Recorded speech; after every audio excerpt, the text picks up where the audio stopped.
Salut à tous, bienvenue encore dans cette nouvelle vidéo. Nous sommes là pour vous aider à comprendre comment nous pouvons réaliser un exercice sur le calcul des notes des étudiants. Je suis Abraham Bakulikira. Dans cette nouvelle vidéo, nous allons aborder quelques calculs ici et comment nous pouvons personnaliser quelques éléments dans cet exercice. Avec Excel, vous pouvez tout. Vous êtes employé, vous êtes étudiant, vous avez votre moment d'étudier au sérieux, vous avez l'intérêt de suivre très bien ces cours, ça va vous aider. Ici, ce que nous allons travailler ici concerne tout le monde. Vous n'êtes pas seulement censé être employé ou vous n'êtes pas censé être un directeur ou quoi, employé dans tel ou tel autre domaine. Dans les différents domaines, ça vous concerne. Allons-y. Ici, nous avons notre vidéo, nous avons notre base de données plutôt. Dans cette base de données, nous avons dans la première colonne, on nous parle du code index, nous avons les noms, nous avons les prénoms, la note 1, note 2, note 3. Ici, on nous demande la moyenne, les résultats et les rats. C'est que les données que vous trouvez, les colonnes vides que nous trouvons dans notre base de données, ce sont les questions qui nous sont données à calculer. Alors, comment nous allons les réaliser? Nous n'allons pas perdre l'état. Quand on parle du code index, c'est-à-dire on parle des numéros de l'étudiant ou les numéros de l'employé, les numéros, je ne sais pas de qui, dans les registres matricules, votre numéro dans le registre matricule, c'est ce que nous appelons autrefois le code index. Alors, ici, nous avons les noms. Les noms est complet. Nous avons, c'est-à-dire, il y a des parties. Il y a la partie prénom et la partie nom ou post-nom, ça dépend. Alors ici, nous attendons les prénoms. Le prénom viendra à partir du nom. On va prendre une partie de ces noms pour les coller ici comme les prénoms. Comment nous allons y arriver? Nous allons seulement essayer avec cet exemple. Je prends dans le nom Abraham Bravo, je prends Abraham. Je prends le nom Abraham. Après l'avoir saisi, j'entre ici en bas. Je viens ici dans le menu Données. Dans le menu Données, je clique sur Remplissage instantané. Ça me remplit directement tout. Si vous pouvez remarquer très bien, nous avons Gilles, il est là. Rodrigue Kambale, on prend Rodrigue. Elodie Chérif, on prend Elodie. Gardon Amouli, on prend Gardon. Tout ça, c'est le remplissage instantané qui m'a aidé à le faire. Je peux vouloir réaliser à partir du nom complet de mes étudiants, de mes employés, chacun son nom, ce qui constitue même son adresse mail. Je prends le nom, je prends Abraham Bakulikira, Amsoso, Abraham Bravo. Abraham Bravo est déjà là. J'ai combiné les deux noms. Je descends là-bas.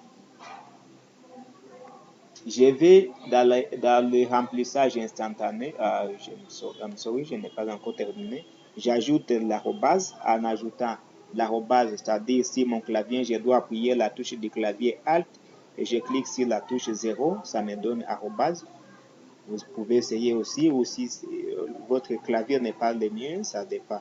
Alors, après ça, je vais ajouter Gmail et j'ajoute .com.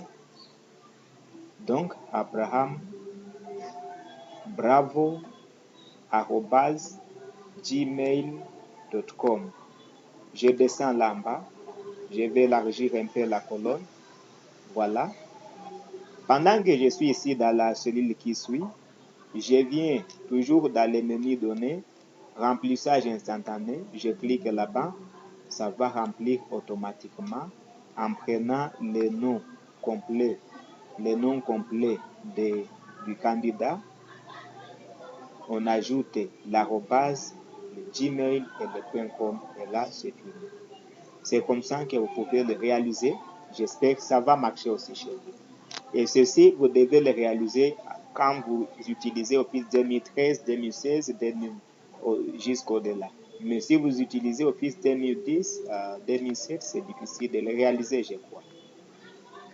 Alors, à part ça, nous avons les notes des étudiants.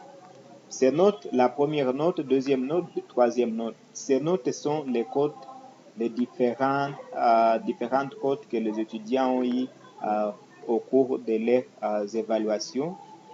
Il a eu, à la première évaluation, il a eu 100, la deuxième évaluation, la troisième évaluation. Maintenant, nous allons essayer de trouver sa moyenne. Quelle sera sa moyenne? Pour trouver la moyenne de chacun de ces étudiants, on va utiliser la fonction égale moyenne. Égale moyenne, je double-clique sur la fonction moyenne, je sélectionne les différentes notes. Ici, ça partit très mal, F2. Et je vais fermer la parenthèse à partir d'ici. Et puis, cliquer sur la touche Entrée. J'ai déjà tous les résultats. Je peux déjà dupliquer. Vous voyez, dupliquer, c'est-à-dire que je pointe ici avec la touche. Quand je vois déjà le petit plus comme ça, je tiens le bouton gauche, je descends et ça me donne l'intégralité des résultats. Comment est-ce que je vais alors trouver, il y a trop de virgules là-bas, pour essayer de réduire ces virgules, je vais sélectionner toute la colonne, je vais dans le menu Accueil et ensuite je vais parler dans la rubrique Nombre, je vais chercher le format Nombre et ça m'aide à réduire les virgules après le nombre après la virgule. Après ça, ce qui nous attend ici, c'est la moyenne. La moyenne les résultats plutôt.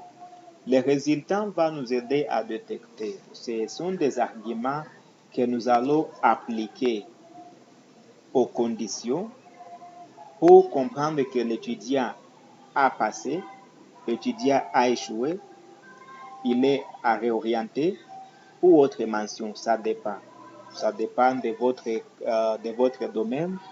Vous avez peut-être vous êtes en train de faire la moyenne de vos employés, vous êtes chargé des ressources humaines, les employés ont fréquenté le service pendant un certain moment, maintenant vous les évaluez comment ils ont fréquenté. Chacun a, dans le premier mois, il a eu 100, deuxième mois, troisième mois. Puis vous voulez trouver la moyenne de sa participation au service, la moyenne de ses présences. Et puis après avoir trouvé la moyenne de ses présences, vous pouvez dire que si les travailleurs, si mon employé a eu une moyenne supérieure à 100, c'est qu'il aura une récompense à récompenser. S'il a une moyenne au-delà de, il doit avoir ça. S'il a eu une moyenne inférieure à, il sera puni soit comme ça ou comme ça. Ça dépend de vous. Alors, ce sont des arguments que vous pouvez appliquer à des différentes conditions que vous allez proposer. Je vais commencer là-bas. Je parle de égal. J'utilise la fonction si, égal si.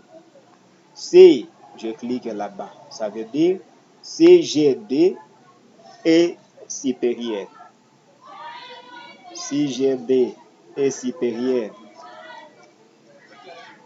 à combien? À 10. Si GD est supérieur à 10, point virgule, j'ajoute une autre condition directement. Si GD toujours est supérieur à 12, supérieur ou égal alors, Si GD est supérieur ou égal à 12, j'ajoute un point virgule. Je commence maintenant à placer des conditions. Point virgule, je place les guillemets. Les conditions sont déjà là-bas. Les arguments maintenant qui vont accompagner les conditions. Admis.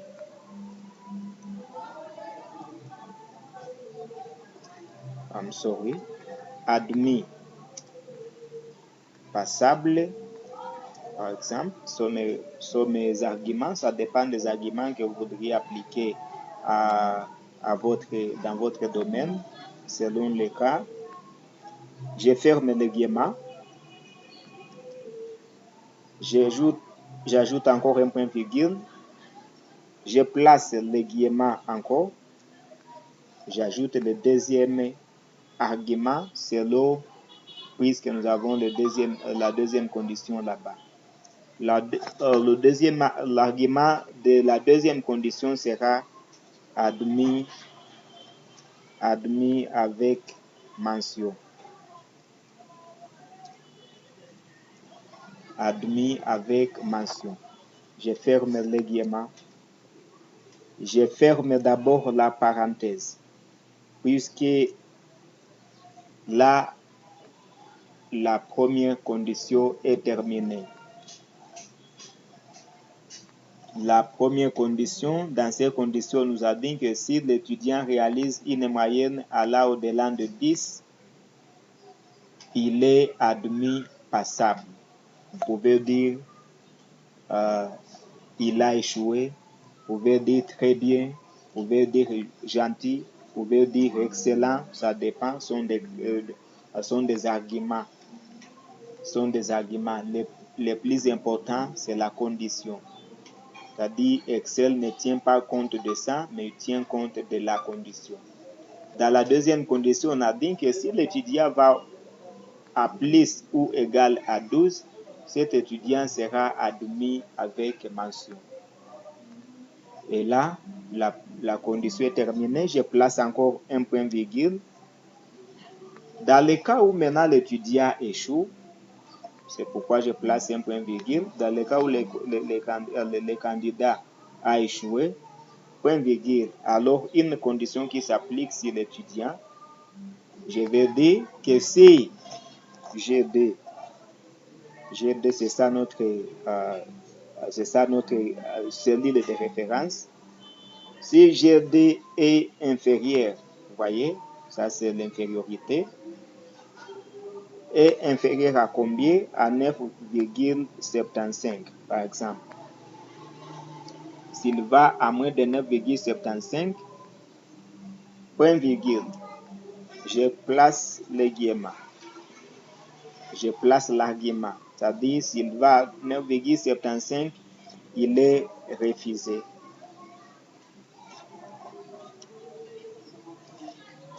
Il est refusé. Et s'il va, je vais d'abord fermer le guillemot, je m'excuse. J'ajoute encore un point virgule. J'ajoute un autre guillemot. Le cas contraire de cela maintenant sera racheté.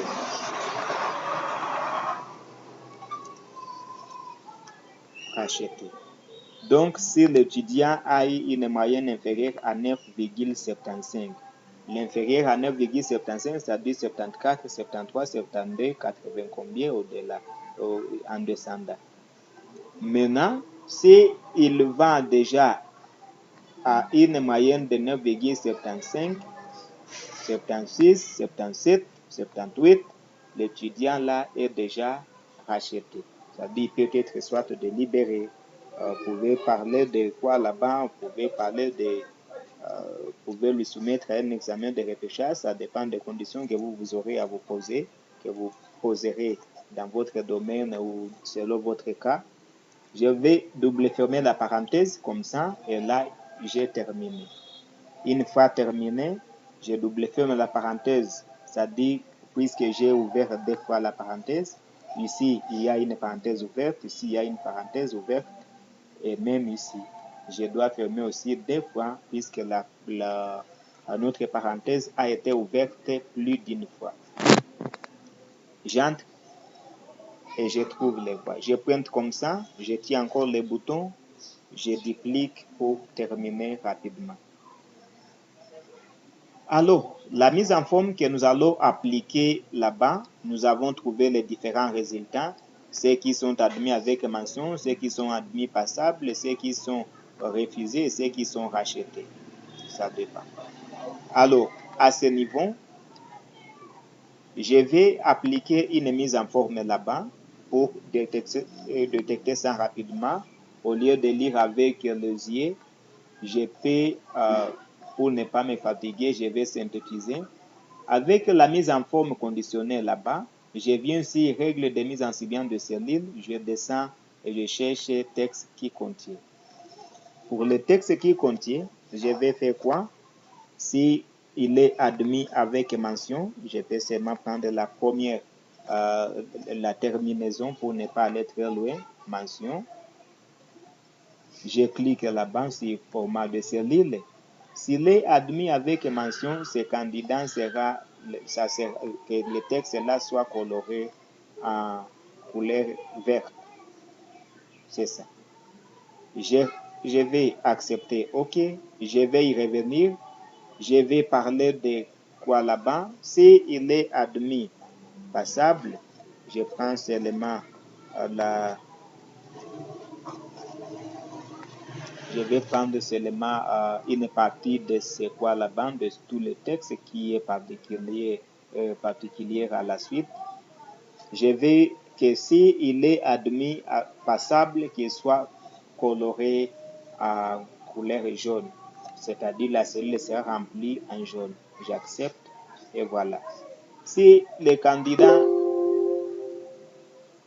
candidat a une moyenne allant au-delà, plutôt, si le candidat est admis et refusé, racheter d'abord, racheter. S'il est racheté, je viens là-bas, remplissage, comme je voudrais qu'il apparaisse. Il faut qu'il soit rempli en couleur orange. Vous devez choisir les couleurs qui vous intéressent selon votre domaine.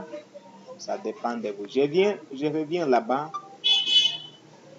Si il y a une mention refusée, que cette cellule soit remplie en couleur rouge.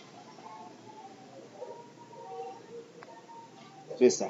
Là, donc, nous n'avons pas un étudiant qui est refusé. Il suffit de changer quelque chose ici pour voir les mentions changer. Si, par exemple, l'étudiant a eu, par exemple, 10, là-bas, il a 9, ici, il a, par exemple, 6. Il est encore dans la marge. Il a par exemple ici 0. Est-ce que ça va lui faire échouer? Non. Il est toujours dans la marge. Non.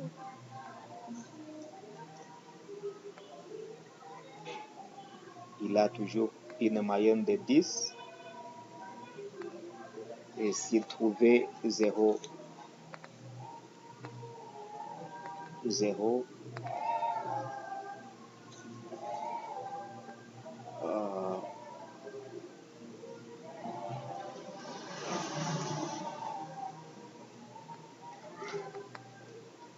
ok. Alors, à part ça, nous allons essayer de trouver nous allons essayer de trouver les rats. Pour ce qui concerne les rats, dans les rats, nous allons calculer et trouver comment les étudiants se suivent selon la moyenne. Je vais parler d'égal. égale, égalera. Je double-clique. Je clique sur G2, point virgule,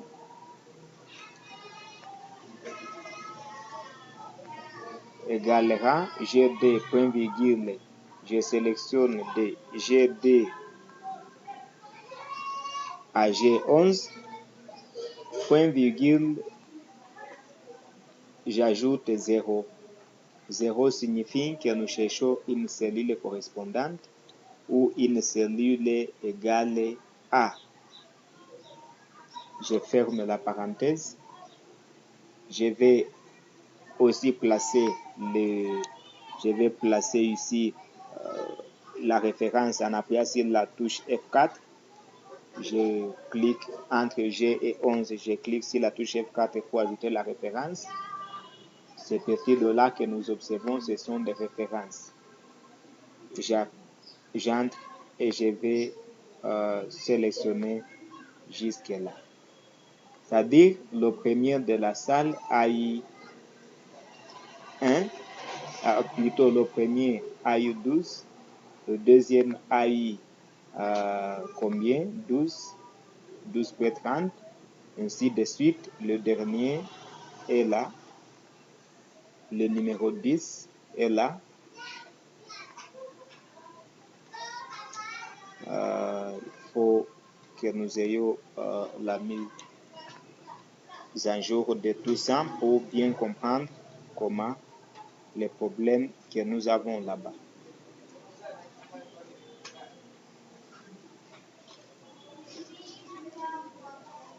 Alors, on parlait de la formule CT égale moyenne. Nous sélectionnons les trois cellules. Nous fermons la parenthèse avant de cliquer sur Entrée. Et puis, nous allons descendre et trouver directement les résultats. C'est ça. J'espère que nous avons peut-être compris les problèmes que nous avions déjà réglés. Il faut voir tout ce qui ne va pas et comprendre comment vous pouvez les réaliser. Comment vous pouvez essayer de les régler. Tout est possible en Excel. Et une petite situation peut vous compliquer la vie si vous ne regardez pas très bien. Merci, j'espère que vous avez compris. Nous allons nous retrouver dans la prochaine vidéo. N'hésitez pas à commenter, d'aimer, partager massivement cette vidéo à vos amis, à vos collègues. C'est notre opportunité d'étudier à partir de la maison. On se retrouve dans la prochaine vidéo. N'hésitez pas, si vous avez de la file, à nous rejoindre sur notre numéro que nous allons placer dans les bancs de notre vidéo, mais aussi passer dans le centre BTC et nous contacter. Ça va nous enchanter. Nous sommes tous dans le groupe BTC. Les autres qui ne sont pas dans le groupe, vous serez en train d'être ajoutés petit à petit. Merci et bon travail et bonne suite.